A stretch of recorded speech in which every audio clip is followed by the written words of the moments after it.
Olá, sejam bem-vindos ao Frente a Frente.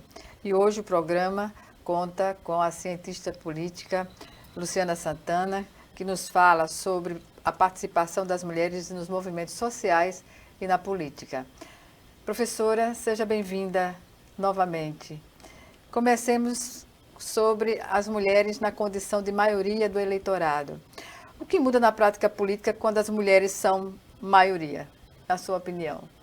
Bom, primeiro queria agradecer o convite, né, mais uma vez, para estar aqui, principalmente para discutir, né, um tema tão importante, que é justamente o papel da mulher na política, né, de uma forma mais ampla, né. Hoje a maioria do eleitorado é feminino, isso significa que é necessário também uma representação correspondente, né.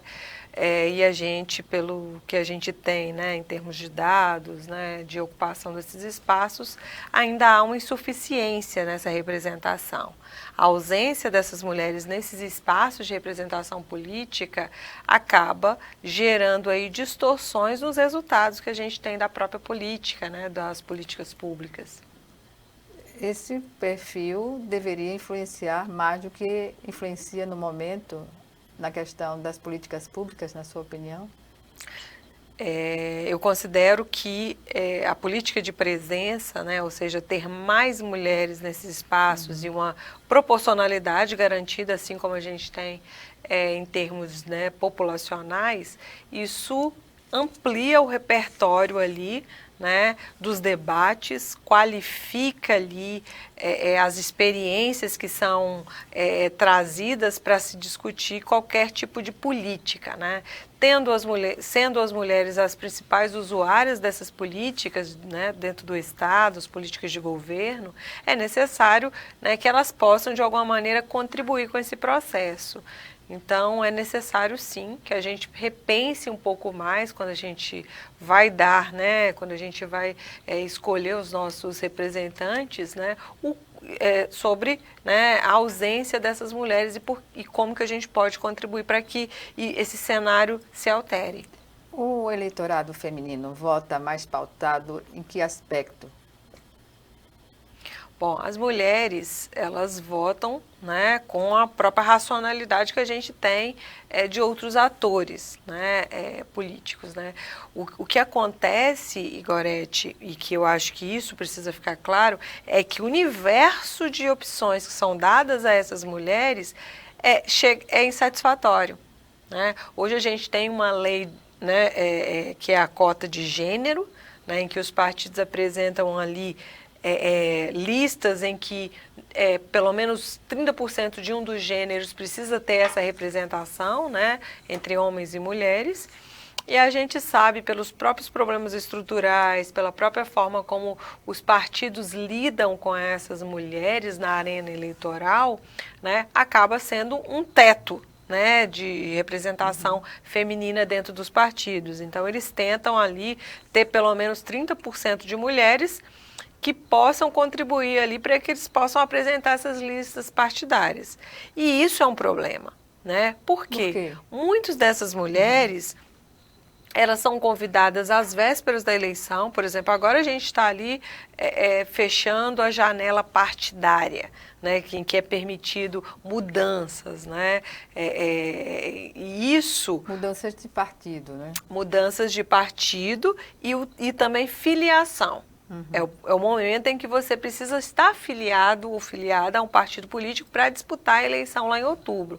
Então, os partidos saem em busca de mulheres que possam estar ali dentro dessas listas, né, e completando ali essa representação proporcional. Historicamente, as mulheres nos partidos não têm a mesma, digamos assim, a mesma condição que têm os homens, no geral, né? Eu diria que o que acontece hoje com as mulheres é que elas vivem numa estrutura, né, que permanece aí, né, que mantém aí as desigualdades. Então, essas assimetrias em detrimento das condições estruturais, da divisão social do trabalho pouco né, distribuída efetivamente, faz com que as mulheres estejam mais sobrecarregadas. E isso, claro, inviabiliza que ela tenha ali um tempo a mais disponível para a vida política, né? Ou seja, para que elas possa viver de forma intensa a vida partidária. E isso acaba comprometendo. Ela não é conhecida, ou seja, as mulheres não veem ali outras mulheres construindo uma vida partidária e que crie vínculo com esse eleitorado feminino e que numa eleição garanta que elas sejam efetivamente competitivas. Porque o que a gente vê é preenchimento de cota partidária, mas efetivamente não há um apoio quase que diria necessário e restrito a essas candidaturas femininas, dentro desse contexto, né, de maioria de eleitorado. Eu não diria que isso, claro, acontece, falta apoio, mas não há um investimento de longo prazo em nomes femininos que possam ser competitivos e serem eleitas. Pelo contrário, as mulheres são chamadas, como eu mencionei anteriormente, sempre às vésperas de um processo eleitoral, então elas não têm condições ou tempo hábil de criar um vínculo com o eleitorado. Né? Elas sequer conseguem ter espaço dentro dos próprios partidos que lhe dê a visibilidade necessária para que ela possa alçar voos maiores. Né? Às vezes acontece que eles fazem isso com apenas uma ou outra mulher, e muitas vezes essas têm o sangue, né, já ali de familiares que já participavam da política, pai, marido, irmão, tio, filho, né? E que de alguma maneira já existe ali uma predisposição natural no investimento e não há sensibilidade de colocar como prioridade dentro dos partidos políticos de ampliar, né, o número de mulheres a longo prazo que possam construir essas carreiras e, claro, serem incentivadas a permanecer na política. Há mudanças no discurso político voltado para o eleitorado feminino? Bom, o que a gente vê de mudanças em termos de discurso é muito mais pelas ações e pelas políticas que são criadas ou que foram criadas ao longo dos anos. Quais, né? por exemplo? Não, a gente tem, desde 1996, a própria lei de cota, e isso faz com que as instituições comecem a repensar um pouco. E, mais recentemente, a gente tem aí uma fiscalização mais intensa. Então, por exemplo, a gente vê muitas campanhas, né, que o Tribunal Superior Eleitoral vem fazendo no sentido de sensibilizar a mulher aí da importância dessa participação, né, dela se candidatar, dela ter uma vida partidária. Outra medida que eu posso mencionar é também a obrigatoriedade de execução de parte dos recursos do fundo partidário e eleitoral para candidaturas femininas, né? E aí a gente tem, claro, uma concertação maior de instituições que vão tentar aí sensibilizar, mas ainda acho que é muito insuficiente o que tem sido feito. Como o eleitorado feminino vota atualmente? Ele consegue identificar candidaturas que estão alinhadas a políticas públicas necessárias às mulheres? Bom, o que a gente tem em termos de pesquisas, né, que falam bastante, né, que tem evidência sobre o comportamento do voto feminino, é que essas mulheres, elas são mais, têm um voto mais de qualidade. São mulheres que analisam mais, né, do que os homens, as candidaturas, são as mulheres que conseguem pautar mais o debate, né? Infelizmente, ela está diante de opções muito restritas, né, na hora do voto, mas elas são muito mais exigentes e mesmo e fora da arena eleitoral, quando a gente pensa também o espaço de decisão política, as mulheres também apresentam mais qualidade no debate, traz um repertório maior, até porque é isso, né? As mulheres precisam estar nesse espaço para levar suas experiências. Elas vivenciam, né, tudo que falam. Exatamente. Então, vou dar um exemplo. Se a gente fala de combate ao feminicídio, né? Se são os homens que estão tomando decisões sobre as políticas contra o feminicídio, né? Será que eles realmente sabem o que é sentir na pele as múltiplas violências que antecedem ali o feminicídio? Né? Será que eles tiveram essa experiência? Então, a ausência de pessoas que, de alguma maneira, são mais sensíveis, que vivenciam na pele essas múltiplas violências ou impactos, né, das próprias relações estruturais, que são também violentas com relação às mulheres, a gente também tem esses resultados perversos das políticas públicas, né? A gente tem, ao contrário daquilo que é esperado, redução, a gente tem aumentos. Né? Se a gente compara 2024 e 2025. Uma escalada permanente, né? Só na questão do feminicídio, entre 2024 e 2025, houve um aumento de 34% de casos, né? Sendo que a gente ampliou a política. Então, assim, a política não está sendo efetiva por quê? Será que ela foi desenhada por mulheres? Escutou-se pessoas que vivenciaram violências, né? A gente analisou a fundo os casos de feminicídio, o que levaram ali a esses agressores a cometer esses atos. Então, isso tudo precisa ser pensado quando a gente pensa políticas públicas. Além de questões ligadas à violência às mulheres, quais temas tendem a mobilizar mais as mulheres nas eleições, nesse período? Bom, as mulheres, elas são mais engajadas como um todo, né? Então, as mulheres, elas discutem economia, elas discutem infraestrutura, elas discutem saúde, educação, né? Convencionou-se que mulher só discute coisas relacionadas ao cuidado, coisas, né, relacionadas à educação de filhos, mas não é bem por aí. Quem vai ao supermercado?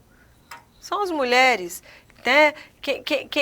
Quem sabe ali sobre como a cidade ela está sendo construída são as mulheres, elas estão dia a dia, pegam um ônibus ou estão dirigindo, estão levando o filho na escola. Né? Além de ser maioria, elas são as principais usuárias de todas as políticas e não apenas algumas políticas.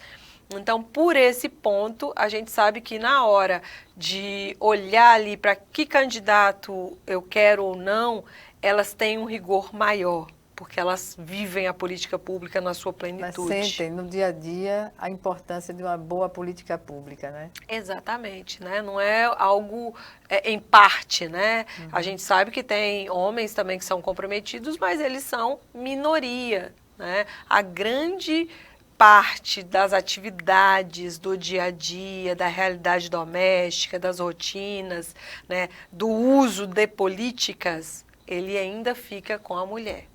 Pois é, e as mulheres ainda são minoria no parlamento. Exatamente, a gente só tem... Câmara, nas assembleias, no Congresso Nacional. Em todo o país, em todos os cargos eletivos, as mulheres, elas hoje continuam sendo minoria, né? A gente tem aí, em média, 18% quando a gente olha todos esses cargos eletivos. Um percentual muito baixo, né, tendo em vista que a gente tem 52%, né, do eleitorado feminino, né, ou seja, a gente precisa fazer muita coisa ainda, né, é insuficiente essa realidade. A gente tem casos, Gorete, de municípios onde não tem nenhuma mulher na Câmara dos Vereadores, né, e isso é algo extremamente preocupante. Municípios pequenos? Também pequenos, a gente tem assembleias onde tem pouquíssimas mulheres, às vezes uma, duas, né, então, são realidades que a gente tem, né? Com essas medidas, né, que eu mencionei, que a gente tem adotado no Brasil, melhorou um pouco de 96 até 2026, mas ainda, né, a gente ainda tem um resultado ainda muito abaixo da expectativa. Aquém da necessidade, né? Exatamente. Vamos chamar agora o nosso primeiro intervalo e o Frente a Frente volta em 1 minuto. Até já.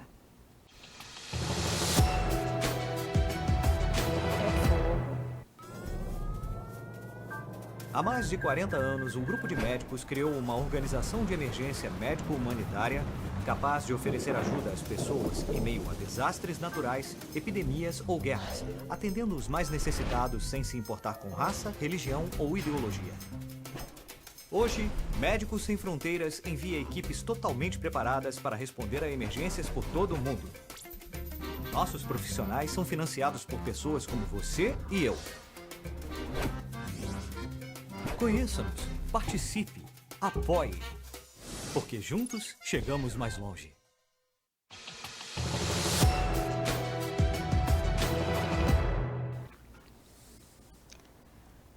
De volta com Frente a Frente, que hoje recebe a cientista política Luciana Santana. É ela que nos fala sobre mulheres nos movimentos sociais e na política.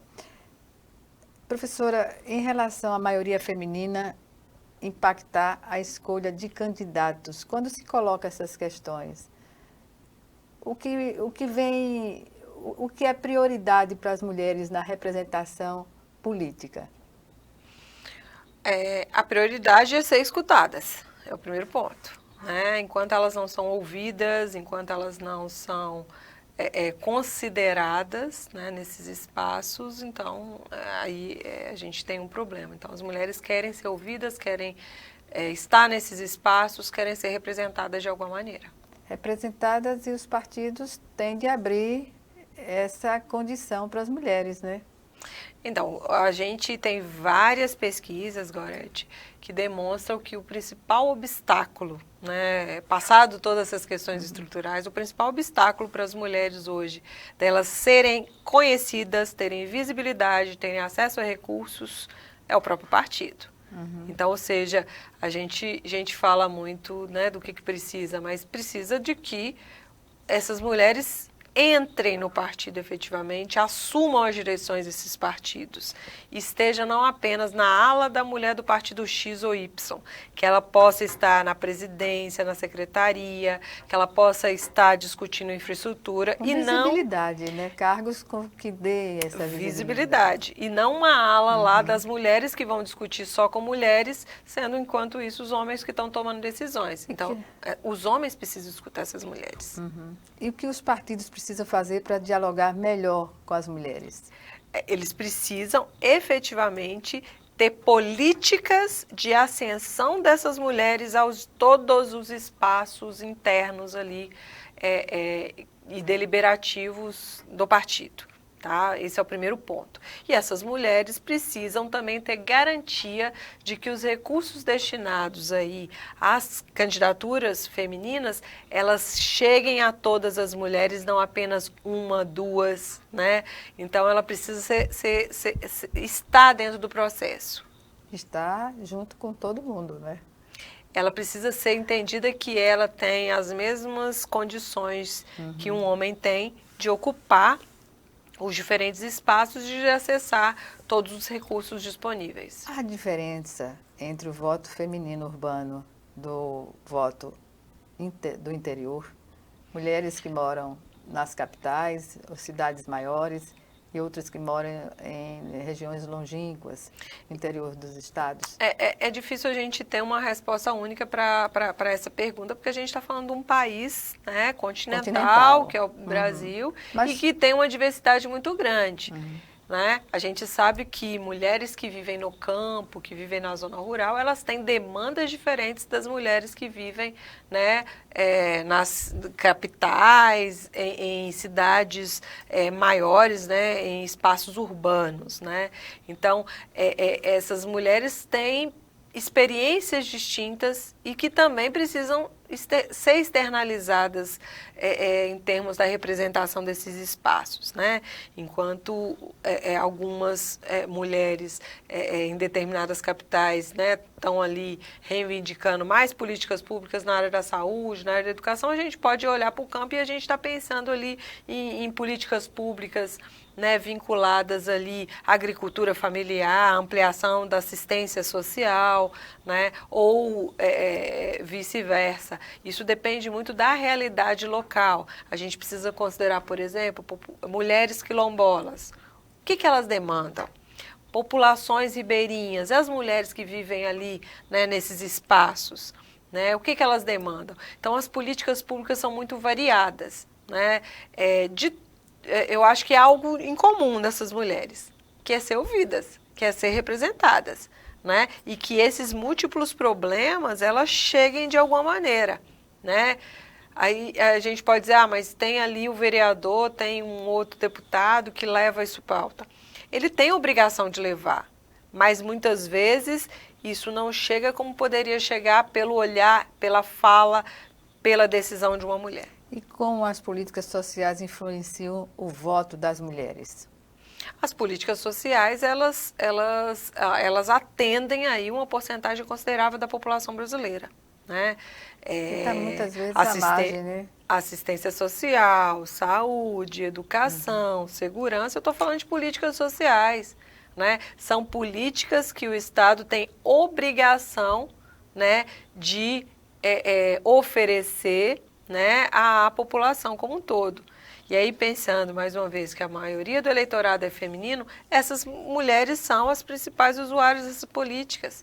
Na área da assistência social, a gente tem algumas políticas que elas precisam chegar às mulheres para que elas possam ser as receptoras, porque já há estudos que mostram que as mulheres são mais responsáveis em garantir que aquele recurso, ele efetivamente atenda o objetivo. O Bolsa Família é um exemplo claro sobre isso. Né, o acompanhamento das mulheres é muito mais qualitativo desse ponto de vista. O eleitorado feminino, nesse caso, ele é mais crítico ou mais fiel ao que ela recebe de políticas públicas, por exemplo? Eu acho que ela consegue ter um reconhecimento maior da política. E ela, por isso, ela consegue ser crítica e sabe crítica positivamente e negativamente, no sentido de fazer críticas positivas daquilo que está dando certo, daquilo que está dando resultados, e críticas no sentido de que precisa melhorar, das suas insuficiências, porque ela está vendo de perto a política. Ela está vendo ali, se de repente está faltando um medicamento no posto, ela consegue identificar isso mais claramente, consegue pensar alternativas, né? Na área da educação, ela consegue ver se a merenda está adequada, se não está, se está faltando material para a criança ou não está. Se a escola está atendendo todos os seus objetivos, às vezes não é só formação. A escola é um espaço também de cuidado e de atenção e proteção social da criança. Né? É onde se identifica, por exemplo, se a criança está sendo violentada em casa e que na escola é possível os psicólogos e educadores poderem identificar isso. É uma rede de proteção no combate à insegurança alimentar, porque às vezes é na escola que essa criança ou adolescente tem pelo menos uma refeição digna, né, com todos os nutrientes necessários, né? E as mulheres acompanham isso mais de perto, né? Então, quando eu falo da questão dela ser mais crítica ou não, né, ela tem que ser mais crítica porque ela conhece mais, né? E às vezes uma opinião, né, mostrando ali um lado negativo daquela política, no sentido de qualificar mesmo, olha, está dando problema, eu preciso aperfeiçoar. E quando acontece a contra-informação para uma política que está dando certo, como reage o eleitorado, especificamente também das mulheres? Hoje a gente tem, claro, um processo de desinformação que é muito... Desconstrução da realidade, né? Exatamente, né? É uma pandemia, né?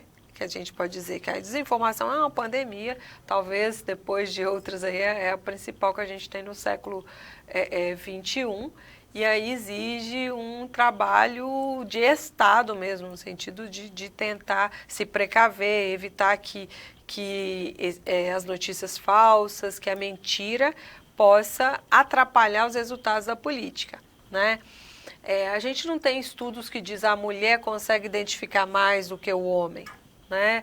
Mas até por termos mulheres com muito mais formação do que os homens, né? Quando a gente olha os dados de escolaridade, as mulheres são muito mais escolarizadas no Brasil do que os homens, então elas têm os arsenais, né, mais bem estruturados para fazer esse tipo de identificação. Então, espera-se que sim, a mulher seja mais crítica e consiga identificar melhor do que os homens, mas é uma hipótese, eu não tenho esse estudo para te dizer que foi feito, né, mas se espera por essas características. O eleitorado feminino, ele prioriza, na sua opinião, temas econômicos ou sociais?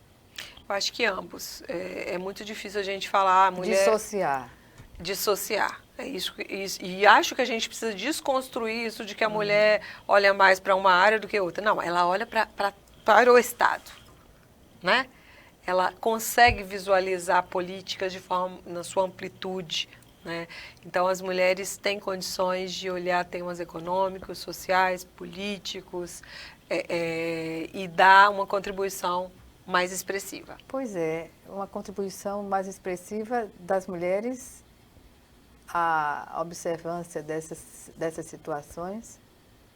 Sim, quando eu falo da questão da política da presença e das necessidades das experiências, é isso. Elas terem esse olhar sobre suas perspectivas, pelo dia a dia, né, aos quais ela está inserida, e levar essa contribuição. Muitas vezes hoje, até pela insuficiência da representação feminina nesses espaços de decisão política, a gente vai perguntar onde é que estão essas mulheres, né? A gente vai olhar para os movimentos sociais, a gente vai olhar para os espaços de participação social, a gente vai olhar para os conselhos, a gente vai olhar para quem vai para as conferências e vai ver que esse público é majoritariamente feminino. Ou seja, há uma mobilização social em que as mulheres de alguma maneira participam e contribuem aí, né? Elas fazem parte desse controle social. Esse perfil amplia, por exemplo, a cobrança de igualdade de gênero para muitas questões? Eu acho que hoje já está muito claro, né, que existe sim uma perspectiva, né, de redução dessas assimetrias, né? Isso significa a gente discutir efetivamente igualdade de gênero, né, em termos do direito, né? A gente sabe que, inclusive, as mulheres são muito plurais, né? Mas a gente sabe que existe aí uma necessidade, né, dessas mulheres terem acesso a direitos, né? E aí eu estou falando do direito de serem representadas, de serem ouvidas, de participar, né? De ter ali... De serem cidadãs, né? De serem cidadãs na sua plenitude. Exatamente. E não apenas na sua obrigação de poder votar, né? Ou ir lá e escolher um político, né? Alguém que vai estar à frente de um cargo eletivo. Né? Elas precisam, quando eu falo de cidadania na sua plenitude, é que elas possam poder contribuir com esse Estado de alguma maneira. E quando é contribuir com esse Estado, é justamente você estar nos espaços onde a discussão política acontece, onde a decisão política é tomada e onde há controle social. Em que governos essa representatividade é colocada com mais, digamos assim, com mais solicitação de uma participação mais efetiva na discussão dessas questões? A gente sabe que isso varia muito de governo para governo, né? Como eu falei, a gente está falando de um estado brasileiro que tem 5.570 municípios, que tem 26 estados mais o Distrito Federal e ainda tem toda essa máquina, né, no âmbito federal, né? Então a gente está falando de múltiplos governos. Então a gente vai ver governos que são mais sensíveis que outros. Mas isso também tem a ver com a participação popular na cobrança desses direitos, dessas políticas? Eu acho que a gente precisa retomar o que foi a luta, a construção desses direitos que vem lá desde dos anos de 1970, onde a gente teve a configuração de muitos movimentos organizados em busca de direitos, né? Movimentos de direitos atrás de direitos, tá? E aí existiu uma concertação muito ampla e multi-ideológica partidária, né? Isso se refletiu na própria Constituinte de 1987, né, onde a gente teve ali uma ampliação de representação ali, de nomes ligados aos movimentos sociais, para construir a nossa Constituinte. Então, a Constituinte ampliou, né, e aí a gente não pode dizer que foi de esquerda ou de direita, houve uma concertação, né, inclusive ele liderada pelo deputado federal à época, né, presidente da Casa, Ulisses Guimarães, né, que ampliou, sim, a representação desses grupos sociais. E de lá para cá, a gente pode dizer que há governos que são mais sensíveis e outros menos insensíveis. E hoje há uma tendência natural de que governos de centro-esquerda sejam mais sensíveis à ampliação da participação política, né? Tanto que, vou dar um exemplo, que em 2019 a gente teve uma revogação de um decreto da participação social no Brasil, onde com um ato, né, o ex-presidente Jair Bolsonaro revogou, né, formas de participação que aconteceu ali por meio de resoluções, né? Então, isso prejudicou muito a qualidade dos debates, né? Isso houve uma retomada a partir de 2023 e a gente tem visto um processo de reconstrução aí desse processo de participação, né? Então, se não há políticas muito claras e muito alinhadas ao Estado e em consonância com aquilo que foi previsto na Constituição de 88, a gente pode ter aí realmente uma vulnerabilidade em termos dos governos que são mais sensíveis ou não. Ok. Vamos chamar agora o nosso segundo e último intervalo. Já já estaremos de volta.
De volta com Frente a Frente para o seu último bloco. Hoje recebe a professora Luciana Santana, cientista política, que nos fala sobre a participação das mulheres nos movimentos sociais, como também na política. Professora, que características marcam o comportamento do voto feminino, no geral? As mulheres, elas são muito mais detalhistas, muito mais atentas a muitos pontos das políticas que muitas vezes passam despercebidos aí pelos homens, né? Pelos homens brancos que estão nesses espaços de representação, né? E a gente precisa também entender que essas mulheres, enquanto sujeitos plurais dentro desse processo, né? E essas mulheres, de alguma maneira, também precisam ser consideradas. A gente tem a mulher branca, tem a mulher preta, a mulher parda, a mulher quilombola, a mulher com deficiência, a mulher cuidadora, a mulher mãe, a mulher trans. Então, a gente tem aí uma multiplicidade, né, de situações e diversidades, né? Então, já sendo esse conjunto heterogêneo, né, é importante que essas mulheres consigam externalizar ali essas preferências, né, de alguma maneira por meio da representação feminina, né? E isso não acontece hoje nessa, né, nessa proporção. Proporcionalidade, né? Exatamente. Então, são pontos que a gente vê aí falhos nessa representação. O movimento feminino muda estratégias de campanha nos momentos eleitorais? Como a senhora vê essa questão? Os movimentos feministas e femininos são extremamente relevantes na luta por direitos, né? A gente precisa também desconstruir determinados estereótipos que são, né, apresentados aí. Por exemplo? Né, de que movimentos feministas querem tirar direito dos homens, de que mulheres feministas odeiam homens. Não se trata disso, nunca se tratou disso, né?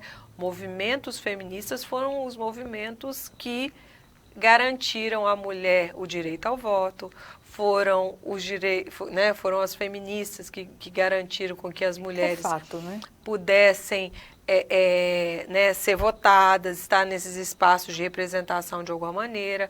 São os movimentos feministas que olham ali para muitos problemas que a gente vê na sociedade e constrói políticas para combater o feminicídio. São mulheres feministas, né, que contribuíram ali, né, com políticas como a da Maria da Penha e tantas outras, né? Então, a gente precisa entender, quando a gente fala, né, do feminismo, a gente está falando de igualdade de direito, sem tirar direito de ninguém, né? De buscar equidade, equilíbrio ali em termos de direitos. Nesse contexto, a comunicação política precisa ser diferente para as mulheres ou não? Eu não sei se diferente, né? Eu acho que a comunicação ela precisa entender que existe um eleitorado ali que está sendo receptora, né, daquela informação, que é majoritariamente feminino. E que essas mulheres também querem saber se, por meio da comunicação, elas estão sendo ouvidas, que as suas experiências estão sendo externalizadas de alguma maneira, né?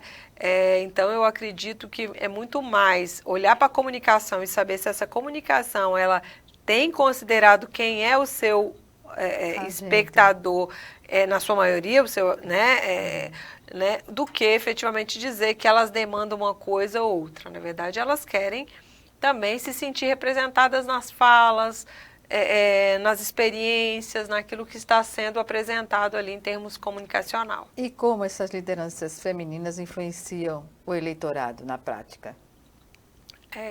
Eu acho que a gente tem aí exemplos claros, né, em termos, né, do quanto há uma qualificação do debate, né?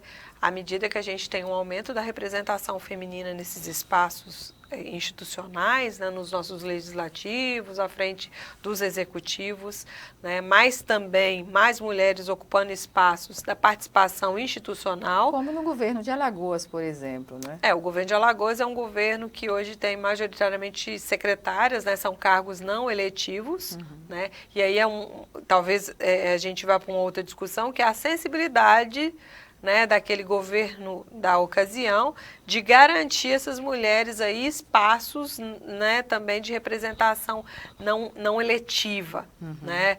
E aí acho que é um bom exemplo da gente ver aí a sensibilidade de governo de entender que mulheres podem estar à frente de pastas estratégicas, seja da cultura, seja do planejamento, economia, seja da fazenda, da economia, né? Então ela pode estar em qualquer espaço, né, do turismo, né, e tantas outras, né? Por sorte a gente tem hoje, né, no caso de Alagoas em específico, um governador que tem essa sensibilidade e dentro do processo de escolha e da própria discricionalidade ali, né, do cargo, né, que o cargo permite, de fazer essas indicações que são bastante positivas. A comunicação política precisa ser diferente para as mulheres ou não? Eu acredito que não. Acredito que efetivamente a gente precisa entender essas mulheres na sua amplitude, né? Essas mulheres precisam ser reconhecidas também nas comunicações que são feitas a toda a população. Elas têm se colocado, e é importante, eu digo, para a sociedade ver que a sua representação está ali. O fato, né, das representações simbólicas, né, que são feitas, né, numa propaganda, num comercial, né, isso acaba ajudando a desconstruir estereótipos que são naturalizados, né? Então isso vale para essas questões enquanto outras. Então, por exemplo, o dia que a gente vê uma comunicação efetiva mostrando que as mulheres, que os bebês, meninas, bebês, elas estão ali com o computador e que os homens estão com um bebê, né? Elas vão entender e vão achar que é natural, sim, ter homens também que se detenham ao cuidado, que se detenham às questões domésticas e não só a mulher, e que a mulher pode ser empresária, ela pode ser política, né? Ela pode estar em todos os espaços. Tudo. Elas elas deveriam poder tudo. Constitucionalmente, deveria ser executado o direito, né, de poder estar em todos os espaços. Mas a gente precisa dizer a verdade, né, Gorete? Que a mulher é tolhida a todo momento, né? A gente sabe, e até pelos índices que a gente tem, a mulher ainda é muito assediada, sexualmente, moralmente. São as mulheres que acabam sofrendo múltiplas violências, e isso é dizer que elas não estão tendo o direito devido. Então, a gente tem muitas falhas. Nós temos na Assembleia Legislativa um componente diferente para as mulheres. Nós temos a maior bancada, né, até agora, aqui de representação de mulheres. O que dizer desse convívio pacífico entre homens e mulheres na representação parlamentar? Isso não é comum em outros estados, né? A gente vê a confusão que ocorre durante as sessões. A gente tem situações muito diversas, né? A gente tem assembleias, né, como no Centro-Oeste, a gente tem algumas assembleias que conseguem ter um percentual de mulheres maior do que a gente vê ainda no caso de Alagoas. Mas hoje a gente pode dizer que Alagoas ter 5 mulheres, né, algo que em outros momentos ou não tinha mulheres, ou tinha 1, 2, é algo extremamente positivo. O que a gente precisa é e aí para frente, o que a gente precisa fazer? A gente precisa ampliar. Chegou a 5, agora eu preciso ter 6, eu preciso ter 7, eu preciso ter 8, né? Eu preciso ter um equilíbrio, né? De repente chegar ali a ter 14 mulheres a qualquer momento. Isso seria o mundo ideal, né? Mas claro que é louvável que as mulheres que estejam hoje dentro da Assembleia Legislativa, elas saibam viver de forma republicana, né? E que os homens possam também, de forma republicana, respeitá-las, né, sem essas agressões, né, e sempre que acontecer precisa ser repudiado caso, né, enfim, ocorra. Como as lideranças femininas influenciam esse eleitorado cuja maioria é de mulheres, essa identificação? As mulheres costumam acompanhar a atividade das mulheres que dominam, que conseguem se eleger para qualquer cargo político? A gente fala que são os públicos atentos, né? Enfim. Eu acho que há uma distorção muito grande, né? Eu acho que algumas mulheres vão conseguir acompanhar, né? Ou a grande maioria não vai conseguir acompanhar. Como a maioria da população não vai conseguir acompanhar, porque ela sequer entende, muitas vezes, a população, né? Essa população entende qual é a função ali de determinados agentes públicos, né?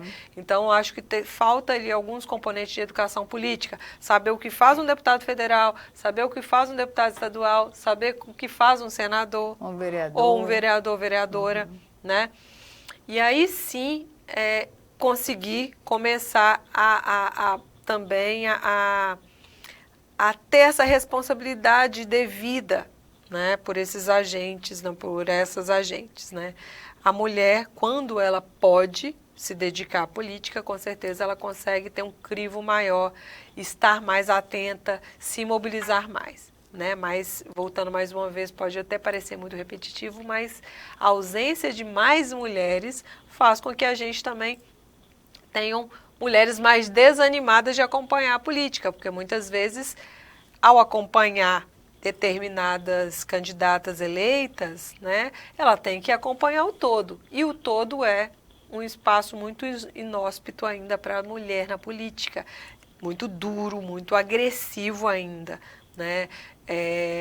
Talvez a Assembleia Legislativa seja uma excepcionalidade, né? Mas você assistiu determinadas sessões, por exemplo, da Câmara dos Deputados, é extremamente, né, deprimente, né? Porque tem muitas agressões, muitas palavras que muitas vezes não condiz com aquilo que as mulheres normalmente compactuam na sua vida privada, né?